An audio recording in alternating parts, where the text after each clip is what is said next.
You're listening to the Agony Column News Report featuring interviews, phone interviews, reports from live book events and festivals, and conversations with readers. You can find additional news, interviews, book reviews, and more 5 days a week at the Agony Column website at trashotron.com/agony.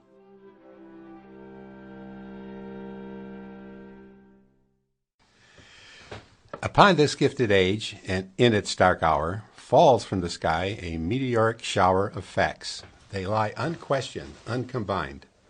Wisdom enough to leach us of our ill is daily spun, but there exists no loom to weave it into fabric. Vincent P. Barabba is the author of The Decision Loom, a design for interactive decision-making in organizations. Thank you for joining me, Vince. It's my pleasure to be here. Vince, you're the man who created OnStar. That's a pretty big deal. and from that process, you learned some lessons. You were in an organization, GM, that was pretty hidebound, pretty set in its decision-making process, if it even had one. Talk about some of the lessons you learned in the process of creating OnStar. Well, one of the things that we had to overcome was that the company had a way of a financial model, and you always had to demonstrate that the revenue would exceed the costs, and which is a reasonable thing to do.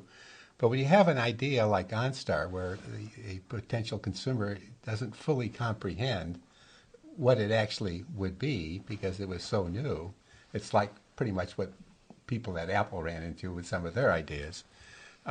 We had to convince management, and they were convinced that they had, in essence, had to take an option on an idea.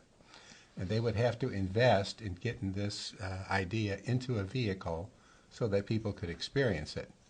And then based on that experience, we'd be in a much better position to say, well, you know, this is how much this is how many people we can get to subscribe to this activity.